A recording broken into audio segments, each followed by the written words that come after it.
en Tesalónica, una relación muy buena, a diferencia de algunas relaciones de tensión que tal vez tenía con la iglesia de Corinto y otros lugares.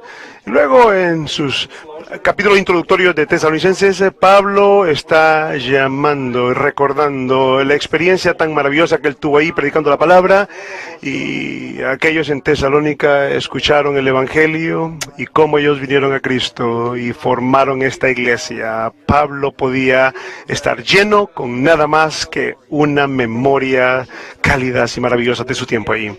Y venimos y vamos ahora, después de establecer esto, al verso 9 del capítulo 2, y leemos esto: porque os acordáis, hermanos, de nuestro trabajo y fatiga, como trabajando de noche y de día, para no ser gravosos a ninguno de vosotros, os predicamos el Evangelio de Dios.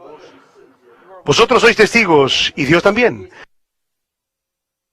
Irreprensiblemente nos comportamos con vosotros los creyentes. Así como también sabéis de qué modo, como el Padre a sus hijos, exhortábamos y consolábamos a cada uno de vosotros.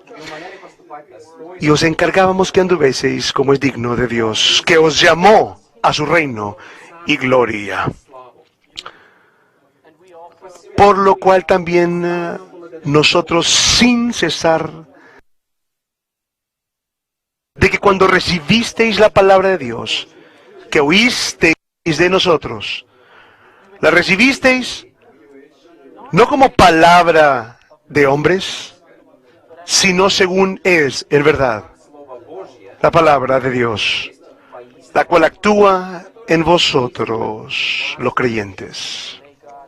Que el Señor bendiga su santa, su verdadera y su inerrante palabra en medio de nosotros en esta tarde. Este pasaje de Pablo nos ofrece un marco de lo que se me ha asignado a que les hable. El tópico que se me ha asignado es ¿cómo llegamos acá? Ahora, he viajado 22.600 millas en avión y luego 34 y tantas millas por automóvil, tratando de alejarme de mi nuevo jefe, R.C. Sproul. Y he aquí, él me siguió acá. Mucho más grande que la misma vida, para que todo el mundo lo vea. Pero la pregunta no es cómo llegamos nosotros acá, sino cómo llegamos acá hablando acerca de la inerrancia. Bien, estábamos acá ya en 1978. Hicimos referencia a esto ya anteriormente. Establecimos esto con la Declaración de Chicago, y si no han visto afuera, ustedes van a ver la Declaración de Chicago allá afuera. Y aquí estamos hablando acerca del tema de la inerrancia. ¿Cómo es que llegamos acá? Quisiera comenzar con el texto de la Escritura, en lo que nosotros miramos al siglo XX en particular, porque nuevamente este texto de la Escritura nos va a servir como un marco para la manera como debemos de entender lo que vamos a ver y lo que pasó, que causó que llegáramos acá. Pablo recuerda ese tiempo con los tesalonicenses y él señala dos cosas y muestra la manera como literalmente derramó su vida a estas personas. Y luego, como un padre con sus hijos, Pablo se dio a sí mismo. No había fin a su labor, a su esfuerzo. Pero más que simplemente ser un pastor relacional o un misionero relacional, Pablo también le dio las palabras a ellos. Recordamos la palabra de Cristo en Juan capítulo 17, en su oración sumo sacerdotal. En la introducción a esa oración, Cristo dice al Padre que Él ha cumplido la misión Tú me has enviado a este mundo para revelarte a ti. Y eso es lo que yo he hecho. Y Cristo específicamente dice esto en estos versos introductorios de Juan 17. Yo les di a ellos las palabras. Les di las palabras. Y esto es lo que Pablo hace. Cristo, al final de Juan capítulo 17, dice, y les he dado a conocer tu nombre, y lo continuaré dando a conocer. Y se va. Y entonces esto nos trae la pregunta, ¿cómo continúa dando a conocer al Padre? Y la respuesta es a través de el oficio de apóstol. En el caso de esa primera generación de la iglesia, y el oficio del pastor maestro. Así que Pablo, siguiendo a su amo, su maestro, hizo lo que Cristo hizo, se dio a sí mismo y dio a ellos las palabras. La palabra le da esto y a ellos, y Pablo nos dice de esto en el verso 13, por lo cual yo también les prediqué la palabra. Esa fue la comisión apostólica. Y cuando oísteis estas palabras, las recibisteis. El sentido de el original es que como si estuvieran dándole la bienvenida a un huésped especial a su hogar, una persona de honor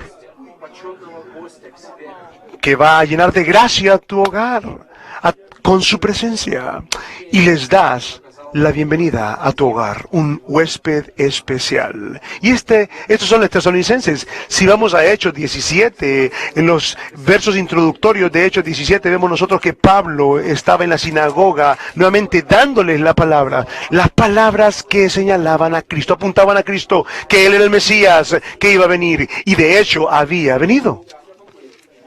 Y Lucas, este excelente historiador, registra para nosotros que muchos de aquellos griegos devotos, y no pocos de las mujeres, se convirtieron en miembros de la iglesia en Tesalónica. Le dieron la bienvenida a esta palabra. Pablo nos dice que esta palabra no es una palabra de hombres, y en el primer siglo, en el contexto del primer siglo, no había hambruna por palabra de hombre. Había mucha escuela de filósofos que eran llamados los estoicos, lo que significa literalmente el estoa. Este era el Porsche de los filósofos. Ellos venían a la ciudad, se ponían a sí mismos en un lugar público y se daban a las multitudes y les daban su conocimiento filosófico en esperanza de que alguna familia noble los pudiera escuchar, los pudiera contratar como un tutor para sus hijos, o les pudieran pagar por su servicio como filósofos. Entonces los estoicos iban a llegar a la ciudad y expresar sus nuevas ideas.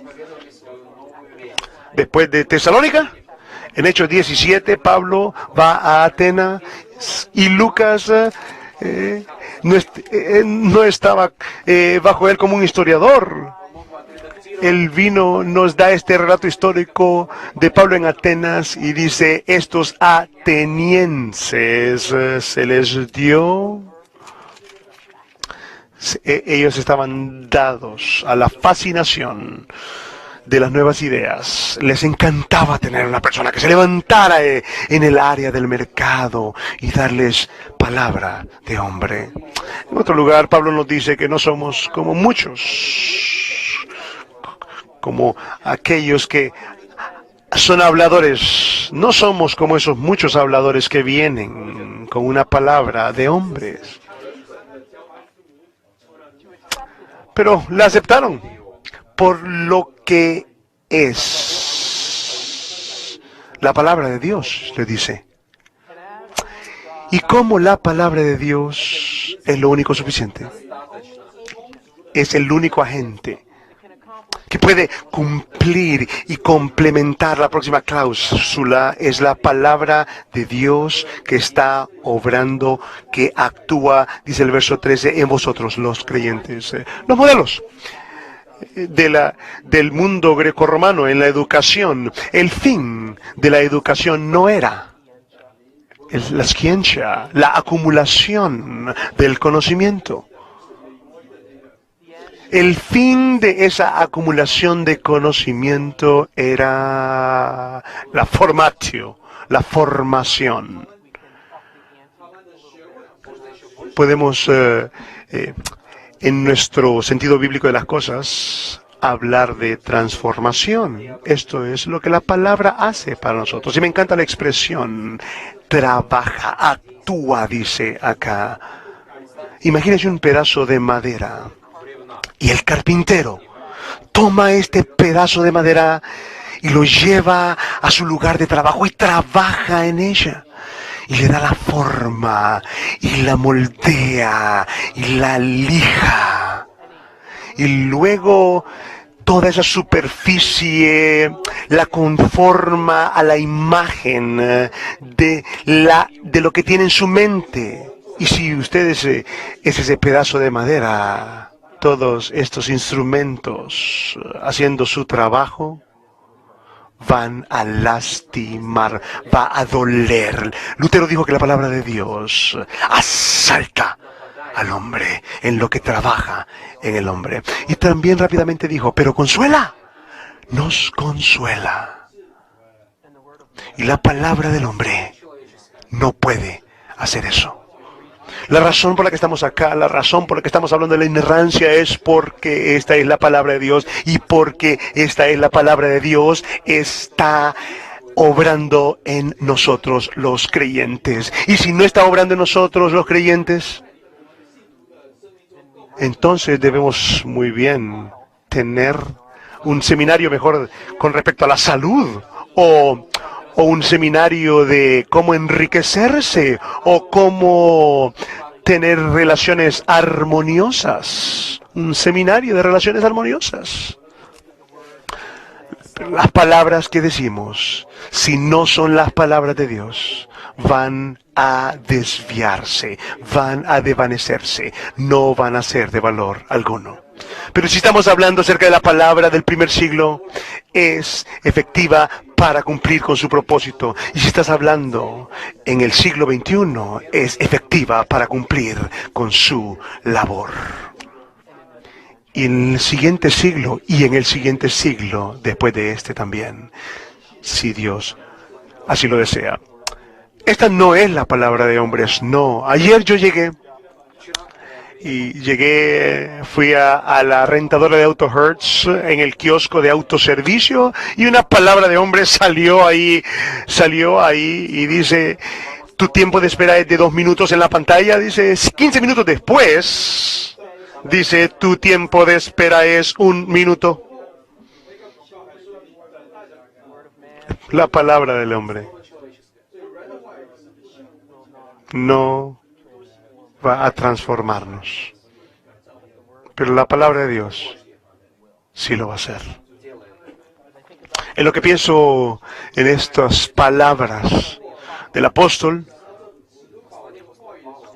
y veo el movimiento en la iglesia contemporánea americana, en los que se identifican como evangélicos, movimientos que se alejan del texto inerrante. Yo tiemblo al ver esto. Por la iglesia de la siguiente generación. Admitimos que este pasaje no solamente tiene la palabra inerrancia, no tiene la experiencia, la palabra verdad, las palabras de la Confesión de Westminster, la infalible regla. Pero en lo que nosotros pensamos en la palabra de Dios, ¿qué es la conclusión lógica? Es inerrancia. Esto fue de hecho el argumento que se trabajó por uno de aquellos grandes del siglo XIX y XX. Ustedes tienen esta nueva edición de su libro. Warfield tuvo un argumento sencillo. La escritura es divina. Y como una revelación divina, como una verbal y plenaria inspiración, el punto de vista plenario y verbal, la conclusión natural a la que debemos de llegar es que es inerrante. Si cada palabra en el todo de la Biblia es inspirada por Dios, va a llevar el carácter de Dios sobre cada palabra. Por lo tanto, es verdadera. Por lo tanto, tenemos esta doctrina de la inerrancia. Y es esta doctrina de inerrancia que ha sido desafiada en nuestro propio tiempo, en esta nueva generación desde la Declaración de Chicago. Y en lo que yo veo ese desafío y veo el siglo XX, puedes ver el desafío venir de tres áreas. Una es el área exegética. De hecho, podemos ir y regresar un poco antes de los días de Warfield. Lo que llevó a Warfield a esta conversación fue, de hecho, el trabajo de un presbiteriano erudito, Charles Augustus Briggs. Y Briggs, un norteamericano, fue a Alemania a estudiar con los mejores de los eruditos alemanes y llegó de vuelta a Nueva York al seminario Union. Y argumentó que Moisés no había escrito el Pentateuco, sino que había sido un texto mucho posterior, traído por todas las tradiciones, compiladas por un escriba. Y en su discurso inaugural en la universidad, en el seminario Union, más bien, Charles Augustus Briggs dijo sobre la inerrancia: es un espantapájaros, es un invento para asustar a los niños, invento moderno. No estoy seguro cómo la inerrancia puede asustar a los niños, le voy a decir. He escuchado historias aterradoras, pero ninguna de ellas han utilizado la palabra inerrancia. No sé lo que este hombre estaba pensando cuando pensó que iba a tener un efecto malicioso sobre los niños al decir esto, pero fue lo que Briggs dijo. Por lo tanto, fue traído a juicio sobre herejía en su denominación. Fue sacado el seminario Union y encontró una fuerza de la denominación, lo trajo de vuelta a la facultad y fue ordenado como un anglicano episcopal. Así que se comienza con el desafío moderno a la doctrina de la inerrancia. Así que no es una historia solamente de los Estados Unidos, también pasó en Holanda en 1911. Abraham Kuyper señaló a Herman Bavinck como el director de teología en la Universidad de Ámsterdam, y en 1911 en su discurso Cristiano y Modernismo, Bavinck vino y exaltó las virtudes de los logros modernos. Estaba impresionado por los logros de la modernidad y no quería simplemente dejar a un lado el modernismo, despedir el modernismo, sino que estaba queriendo ver los logros del siglo XX, y hace su comentario en su discurso inaugural donde piensa en lo que las futuras generaciones van a lograr y alcanzar después de esto. Pero hay un precio puesto a ser pagado con este momento de modernismo, y es que pensamos que hemos sobrepasado a Dios, y levantamos la pregunta terrible en el siglo XX. ¿Un libro tan antiguo realmente tiene algo que decirle al hombre moderno? Y el siguiente año Bavinck dio un discurso a la convención de los teólogos modernistas. De hecho, es el título, la convención de los teólogos modernistas. Y en este discurso de 1912, Bobeck vino y recuerda su tiempo, en su tiempo anterior, en este lugar donde era liberal, y donde dice: mis profesores me dieron piedras por pan. Pero Bobeck nunca dejó ese compromiso a la escritura. Sus colegas vieron toda esta respetabilidad académica que había y cómo esto había reducido las grandes verdades del cristianismo. Los símbolos, dice. Los símbolos no eran nada para Bobeck. Ellos permanecían como realidad, dijo Bobeck. Y si los dejara a un lado, me perdería a mí mismo y luego diría: eso no puede ser verdad. Estas realidades valen mucho más. Son más reales como hechos que las dificultades y la naturaleza y de escritura. Y por lo tanto estoy atado a esto que es para mí personalmente, está profundamente en mi alma, la vida de mi vida. La misma salvación de mi alma depende de esto. Para Bobeck no eran símbolo de nada. Las palabras de este libro son verdad en el siglo XXI. Era un Daniel ese hombre en el foso de los leones. O como dije, Alistair Begg antes dijo: este hombre fue un león. Este fue un león en el foso de Daniel. Esto se repite también en la Unión Británica. Spurgeon dijo que la base de esto era el desafío de la autoridad de la escritura basada en realidades del mundo moderno. Y la iglesia tan fácilmente puede ser tentada. La palabra primera son estos asuntos exegéticos. Eruditos que estudiaron en Alemania. Este nuevo historicismo, esta idea de que los textos antiguos no deben de ser confiados en ellos, porque están escritos dentro de un contexto mitológico y utilizan expresiones mitológicas para comunicar lo que ellos están tratando de decir. Por lo tanto, debemos quitar todo esto, como quitar todo lo que hay en un maíz, como quitar todo lo del maíz. Cuando vemos nosotros estos asuntos exegéticos, no solamente vemos estos asuntos exegéticos, sino que también vemos asuntos filosóficos.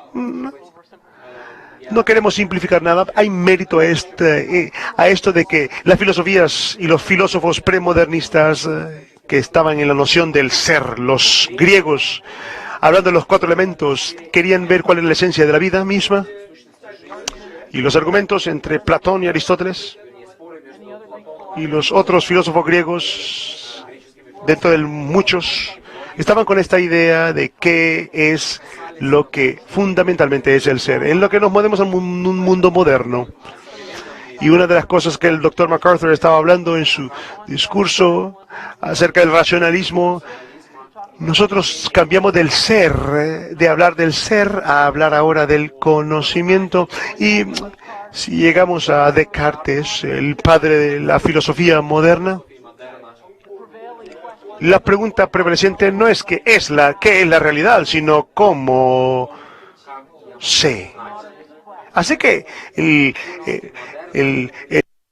la búsqueda del modernista es la búsqueda del conocimiento. Y ahora en el siglo XX, mientras el modernismo estaba quedándose sin combustible, colapsando en sí misma, Los filósofos comenzaron a empezar a buscar, dejar de lado el buscar el significado y la base del conocimiento, y empezaron a pensar que estaban buscando una aguja en el pajar. Hemos buscado esta aguja en el pajar por 3, 4 siglos, así que vamos a dejar de hablar del conocimiento a hablar acerca del lenguaje. Entonces tenemos los filósofos del siglo XX, los filósofos analíticos y los positivistas lógicos en el continente, en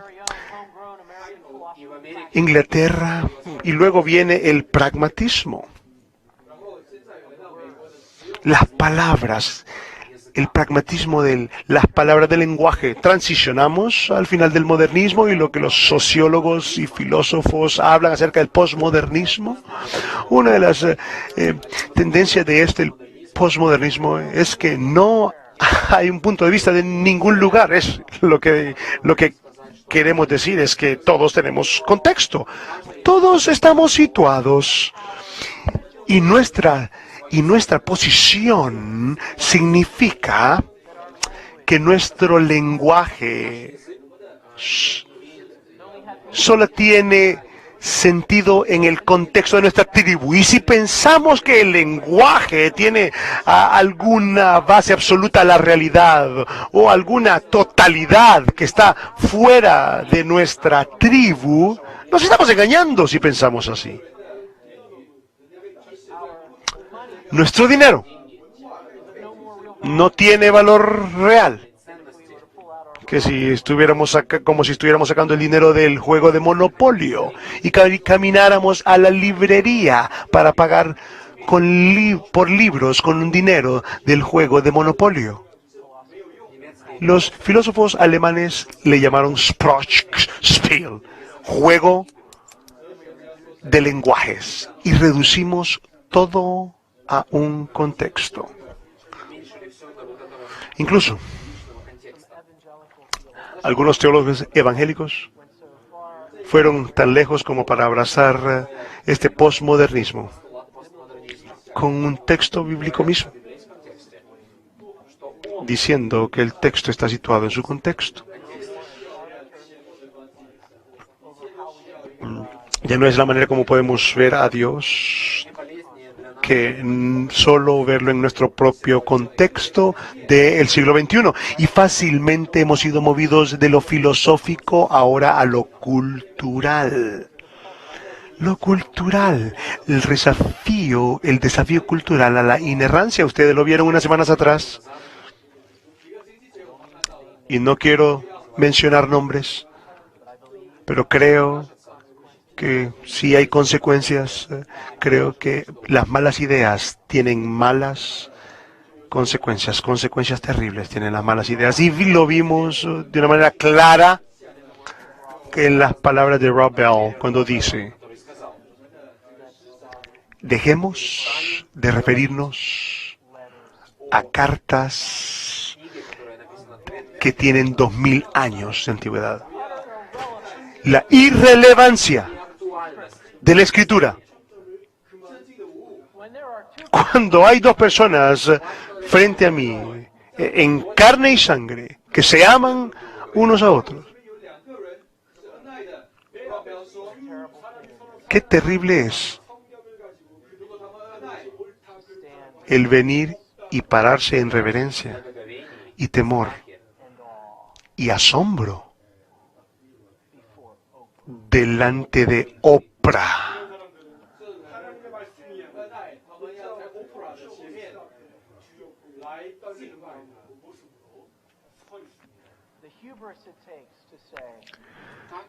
Esto viene y dice: he leído este libro. ¿Has leído este libro? No, gracias. Yo he leído este libro y no estoy impresionado.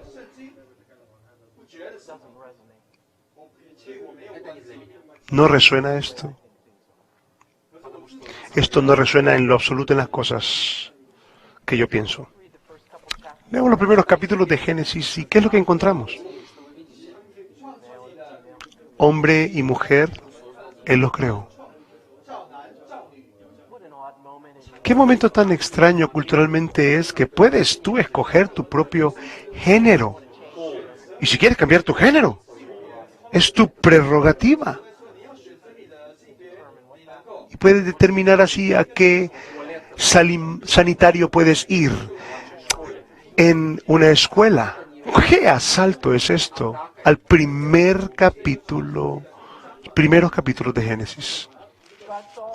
Dios vio a Adán y vio que estaba incompleto.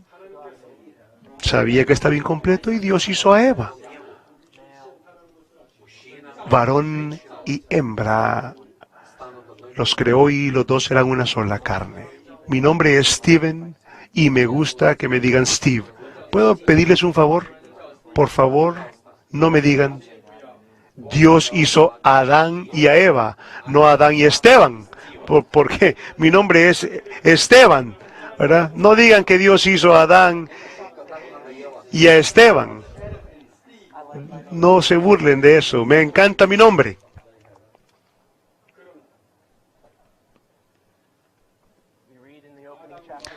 Leemos en el los capítulos iniciales de Génesis que fuimos hechos, creados a imagen de Dios. Y decapitamos esta imagen cuando legalizamos el aborto como una cultura. Ni siquiera he salido de los primeros 2 capítulos de Génesis. Y culturalmente tenemos un frente completo que está en oposición a la palabra de Dios, que no quieren nada de ella. Ese es nuestro desafío. El desafío exegético, desafío filosófico, desafío cultural. ¿Qué es lo que hacemos? Y estoy agradecido por la historia de la iglesia. Quería escribir un libro titulado Todo lo que necesitaba saber. Lo aprendí de la historia de la iglesia. Pero no sería un título cierto. ¿Por qué?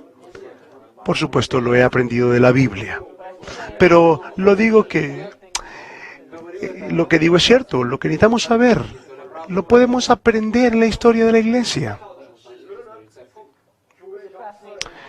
Es un debate fascinante que Agustín empezó a tener con Jerónimo, basado en el intercambio entre Pedro y Pablo en Gálatas. Jerónimo dijo, bueno, esto no puede ser correcto. Pedro no pudo haberse equivocado.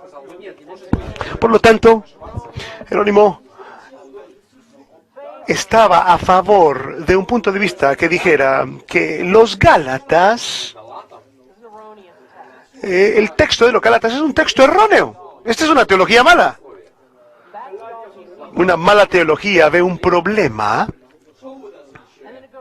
y luego sale de la Escritura para querer resolver ese problema. Y en este caso, transgrede la Escritura para resolver ese problema y crea un problema mayor.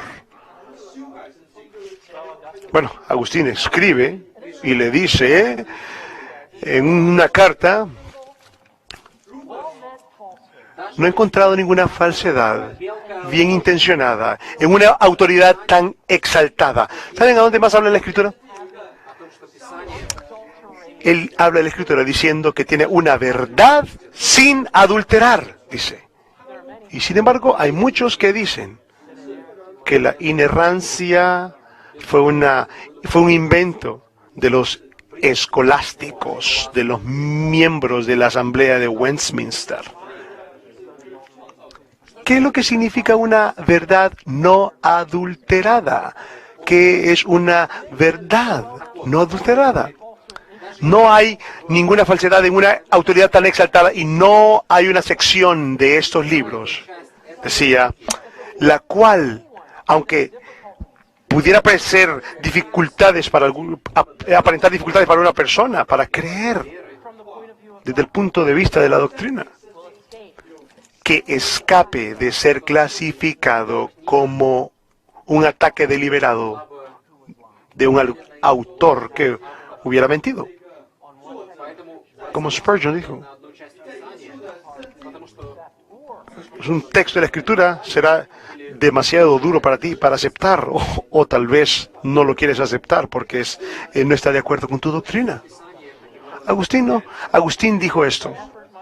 Luego, un esfuerzo debe de hacerse para traer un conocimiento de las Sagradas Escrituras a un hombre que tenga una opinión reverente de los libros sagrados, que él pueda rehusar, encontrar deleite en que hay alguna falsedad en ellos.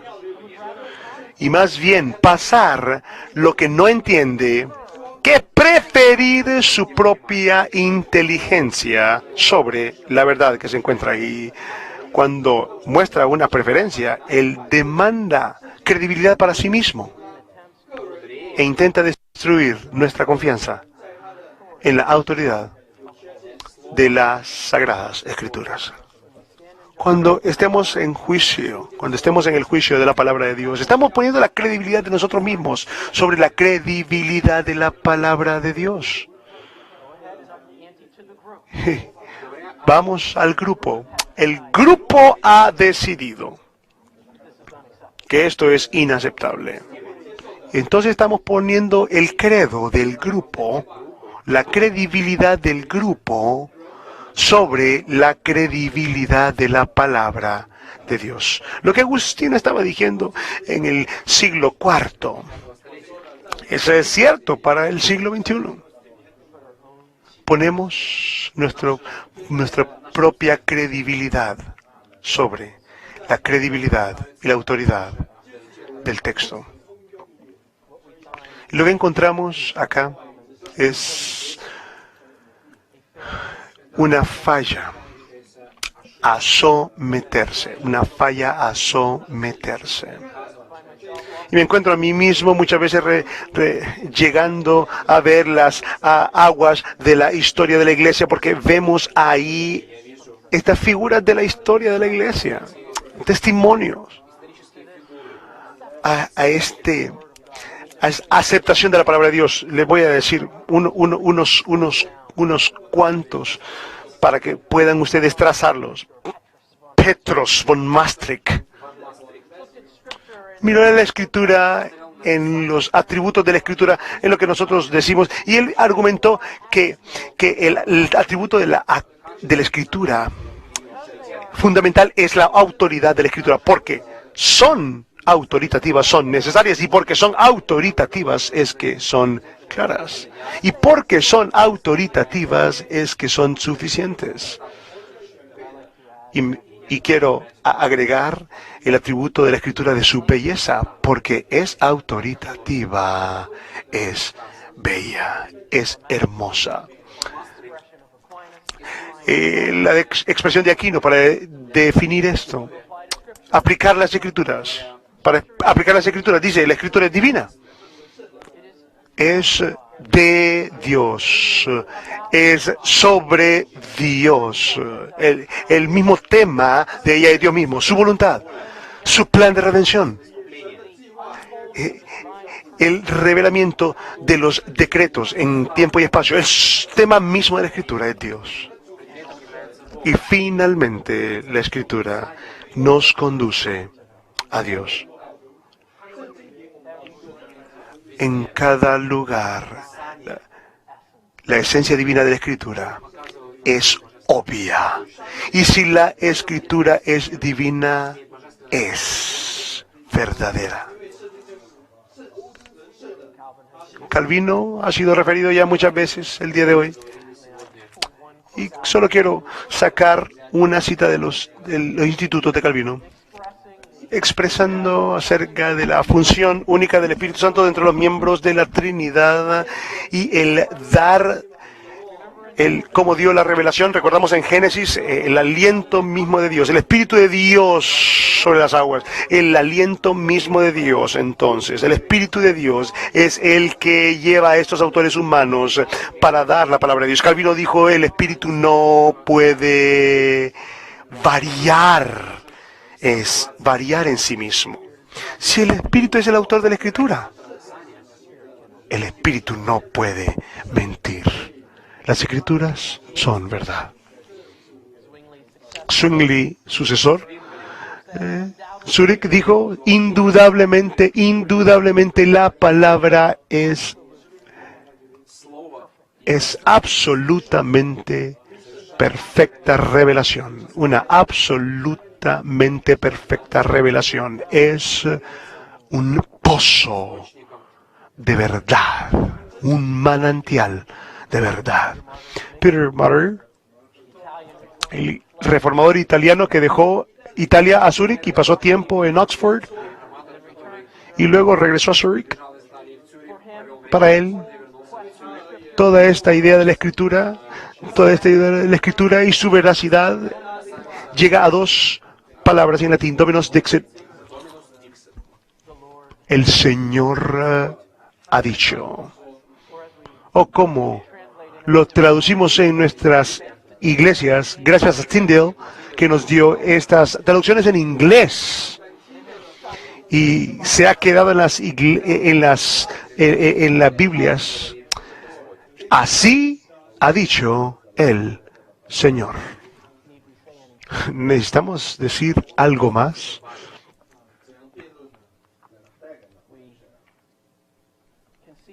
Podemos ver incluso en el debate del canon, en la historia de la Iglesia, la sumisión a la palabra de Dios. Recibimos. Hemos recibido la palabra de Dios. No hemos establecido estos libros como canónicos, los hemos recibido y y reconocemos la estampa divina que tiene. Y lo vemos a lo largo de la historia de la Iglesia. En cada siglo, en cada edad, la Iglesia se paró por la veracidad, confiabilidad, autoridad de la palabra de Dios. Y es de ahí, de esa palabra verdadera, que la Iglesia ha predicado. Y esa palabra predicada es la que transforma vida. Y está obrando en nosotros, los creyentes. Y llegamos al siglo XXI y pensamos que sabemos las cosas mucho mejor. Y para combatir esto, en 1978 este grupo se reúne en Chicago y escribe la Declaración de Chicago y escribe los 17 artículos de afirmación y negación, y el grupo se reúne, lo firma, y cientos más. Y el Consejo Internacional de Inerrancia le da 10 años de vida y pone seminarios en libros, publican libros. Todo para ver la inerrancia de la Escritura que estaba enraizada en las iglesias evangélicas. Una demarcación entre los evangélicos y liberales. Y no dejen de ver la eficacia de ese trabajo de la Declaración de Chicago. La Declaración de Chicago sostuvo un grupo en lo que ellos peleaban por ganar de vuelta su denominación en los seminarios. Nuestros amigos bautistas del sur,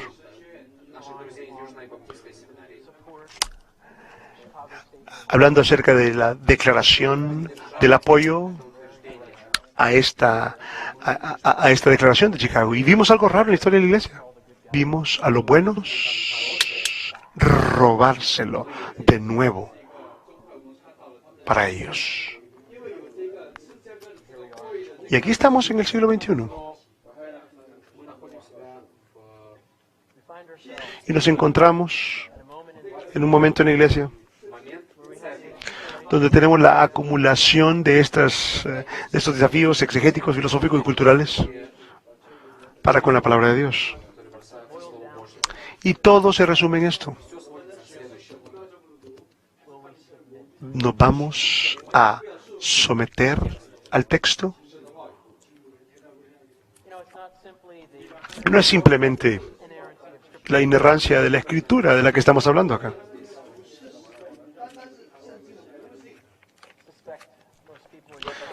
Sospecho que muchas personas en sus congregaciones van a ver, cito,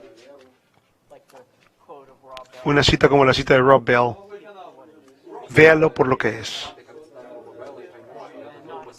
Y y no ser tentados a moverse en esa dirección. ¿Quién sabe dónde esta generación se va a encontrar a sí misma en la cultura? Hablo en términos de la cultura norteamericana. Hemos disfrutado cierto lugar de privilegio cultural. Parece que las cosas están cambiando. Las doctrinas de la palabra de Dios y las enseñanzas de la palabra de Dios a las cuales tenemos como muy queridas, pueda que nos encuentren enfrentando una persecución en nuestra iglesia, en la siguiente generación.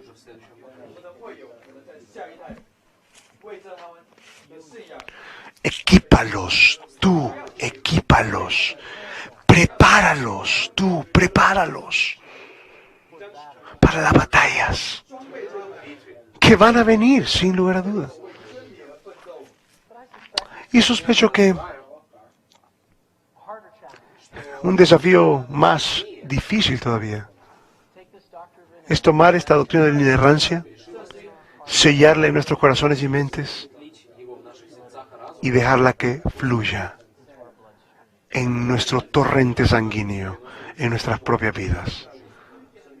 La doctrina de la que estamos hablando es la suficiencia de la Escritura, ¿no es cierto? Y podemos firmar una declaración de inerrancia. Pero ¿realmente tomamos esta palabra tan serio en todas las áreas de nuestra vida?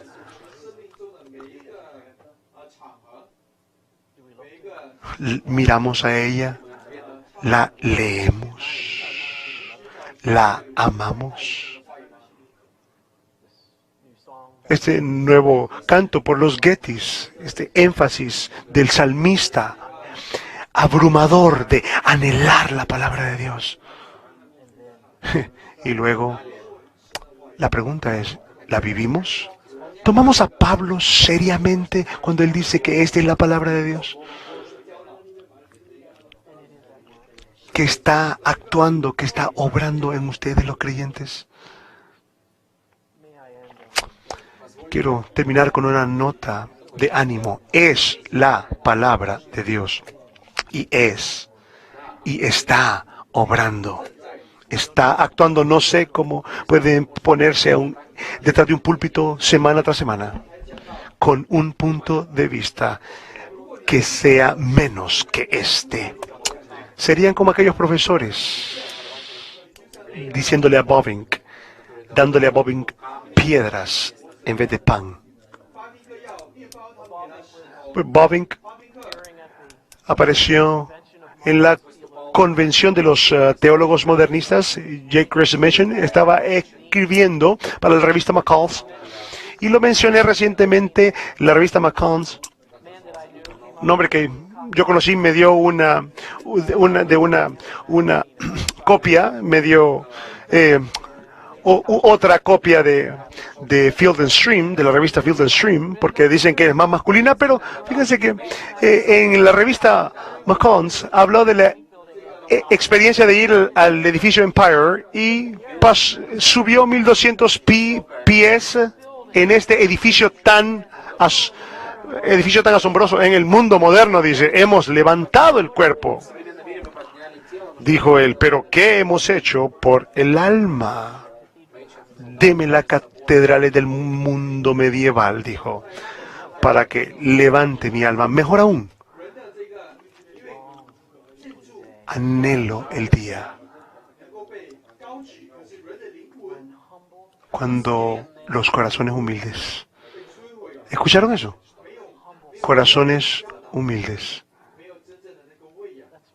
Eso es lo que todo esto, todo este modernismo necesita ser desafiado con. Nuestra inmunidad debe de ser un corazón humilde. Exclamation dice, anhelo el día cuando corazones humildes puedan clamar para el pan de vida, para el agua de vida que satisfaga nuestra hambre y nuestra sed verdadera. Y para la mayoría de ustedes acá, como ministros de la palabra de Dios, son ustedes los que se lo van a dar. Ustedes que, así como el apóstol Pablo, le van a dar las palabras. Verdad. Verdaderas, preciosas, puras, santas y perfectas. Y palabras que cambien vidas. Vamos a orar. Padre, Dios, confesamos nuestro propio orgullo. Confesamos que nosotros también fácilmente nos envolvemos por la cultura en la que vivimos. Que hay ocasiones en las que somos tentados a enterrar en nosotros las convicciones que nos sacan en estos tiempos que vivimos. Perdónanos por eso. Perdónanos por la mala doctrina. Perdónanos por la doctrina inconsistente. Que podamos ser animados a proclamar tu verdad. A no dar las palabras de hombres, sino dar tus palabras. Y que estas palabras puedan estar actuando en nosotros, tus hijos. Oramos esto en el nombre de Cristo. Amén.